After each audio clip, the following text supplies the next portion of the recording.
আগামী দিনে যদি আপনি এইপিএস এ কাজ করতে চান, এইপিএস এ টিকে থাকতে চান, তাহলে কিন্তু আপনাকে কিছু নিয়ম মেনে চলতে হবে। Number 1, 2FA। এর আগে আপনাকে দিনের শুরুতে 2FA কমপ্লিট করতে হতো, তবেই আপনি কাজ করতে পারতেন। এবার থেকে কিন্তু আপনি প্রতিটি ট্রানজাকশনে আপনাকে 2FA কমপ্লিট করতে হবে। মনে করুন একটা কাস্টমারের কিছু পরিমাণ টাকা তুলেছেন, 3 মিনিটের মধ্যে যদি নতুন কোনো কাস্টমার আসে তাহলে কিন্তু আপনাকে 2FA করতে হবে না, কিন্তু 3 মিনিট পার হয়ে গেলেই আপনাকে পুনরায় 2FA কমপ্লিট করতে হবে, তবেই কিন্তু আপনি আবার নতুন কাস্টমারের টাকা তুলতে পারবেন, না হলে পারবেন না। এরপর নাম্বার 2, মিনি এটিএম। এইপিএস কোম্পানিতে টিকে থাকতে গেলে আপনাকে অবশ্যই একটি মিনি এটিএম সাথে রাখতে হবে, কারণ আপনারা সকলেই জানেন যারা এইপিএস এ কাজ করেন যে এখন প্রতিটি ব্যাংক তাদের এইপিএস গুলোকে ডিসেবল করে দিচ্ছে, সুতরাং আপনাকে অবশ্যই একটি মিনি এটিএম রাখতে হবে। 3 নাম্বার, রেজিস্টার খাতা। অর্থাৎ আপনি যে টাকা তুলছেন, কাস্টমারের টাকা জমা করছেন, অনলাইনে যে সমস্ত কাজকর্ম করছেন, এইপিএস এর কাজ বিশেষ করে সমস্ত ট্রানজাকশন ডিটেলস সব লিখে রাখার জন্য একটা রেজিস্টার খাতা আপনাকে মেনটেন করতে হবে, যেখানে কাস্টমার কত তারিখে টাকা তুলেছে, কাস্টমারের আধার নম্বরের লাস্ট 4 ডিজিট, কত টাকা তুলেছে, কত টাকা ব্যালেন্স রইল, কটার সময় টাকাটা তুলেছে, লাস্টে কাস্টমারের সিগনেচার অবশ্যই করে নিতে হবে। এইভাবে একটি রেজিস্টার খাতা আপনাকে মেনটেন করতে হবে।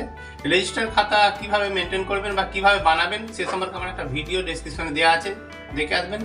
আমি আবারও বলছি, রেজিস্টার খাতা অবশ্যই মেনটেন করবেন, এটিকে অবহেলা করা যাবে না। রেজিস্টার খাতা আপনি সাধারণ কোনো খাতাকে বানিয়ে নেবেন, কোনো রেজিস্টার খাতা আপনাকে কিনতে হবে না। এরপর হচ্ছে নাম্বার 4, থার্মাল প্রিন্টার। এইপিএস এ কাজ করতে গেলে আপনাকে অবশ্যই একটি থার্মাল প্রিন্টার সাথে রাখতে হবে, যেখান থেকে আপনি কাস্টমারকে রিসিপ্ট দিতে পারবেন, যে পরিমাণ টাকা তুলেছে সেই পরিমাণ টাকার একটা রিসিপ্ট দিতে পারবেন। তাহলে কি হবে, কোনো কাস্টমার এসে বলতে পারবে না যে দাদা আমি আপনার দোকান থেকে 2000 টাকা তুলেছি, আপনি 4000 টাকা তুলে নিয়েছেন আমার অ্যাকাউন্ট থেকে। যখনই বলবে আপনি তখন তাকে বলতে পারবেন যে তাহলে ঠিক আছে, আপনি আপনার রিসিপ্ট নিয়ে আসুন, আমি তো আপনাকে রিসিপ্ট দিয়েছি, সেখানে কিন্তু প্রমাণ থাকবে। সুতরাং আপনি ঝামেলার হাত থেকে বাঁচবেন। Number 5, CCTV camera. দোকানে অবশ্যই সিসিটিভি ক্যামেরা লাগাতে হবে, কারণ না হলে আপনার কাজের অসুবিধা হবে। মনে করুন একটা কাস্টমার 10,000 টাকা তুলেছে, সে বাড়ি থেকে ঘুরে এসে বলবে দাদা আপনি আমাকে একটা 500 টাকা কম দিয়েছেন, বলতেই পারে। তার প্রমাণ হিসেবে অবশ্যই আপনাকে সিসিটিভি ক্যামেরা রাখতে হবে, নাহলে কিন্তু আপনি ঝামেলায় পড়ে যাবেন। এরপর নাম্বার 6, সাসপেক্টেড ফ্রড।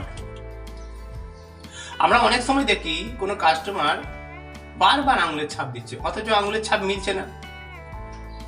আপনি আবার চেষ্টা করছেন, প্রত্যেকবারেই কিন্তু দেখাচ্ছে যে সাসপেক্টেড ফ্রড।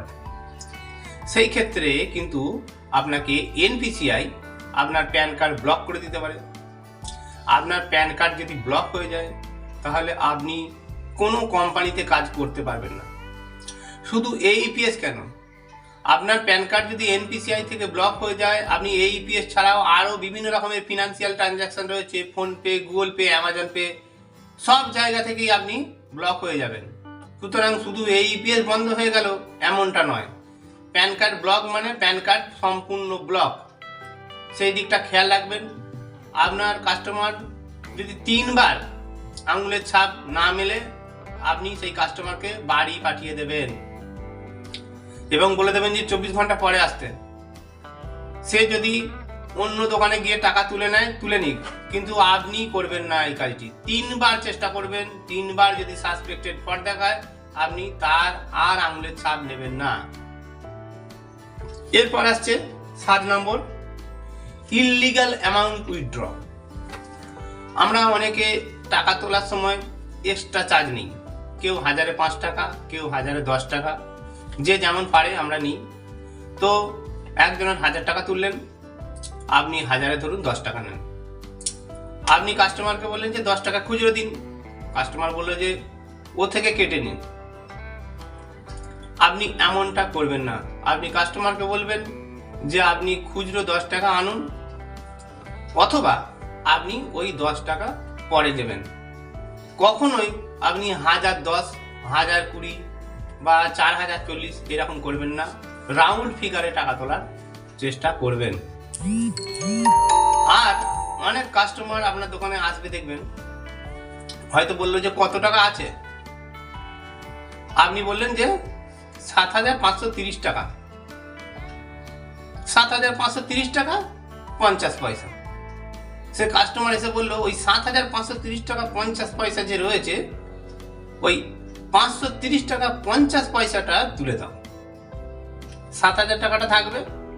তাহলে আমি পুরোপুরি ভালোভাবে মনেও রাখতে পারবো, মুখস্থও রাখতে পারবো যে আমার কাছে 7000 টাকা রয়েছে, আর 530 টাকা 50 পয়সাটা তুলে দাও আমাকে। এই কাজটিও আপনি করবেন না, তাহলেও কিন্তু আপনি সাসপেক্টেড ফ্রডের আন্ডারে পড়ে যাবেন এবং আপনার প্যান কার্ড ব্লক হয়ে যাবে। প্যান কার্ড যদি আপনার ব্লক হয়ে যায় কি হবে আমি আগেই বলেছি। ধন্যবাদ সম্পূর্ণ ভিডিওটি দেখার জন্য।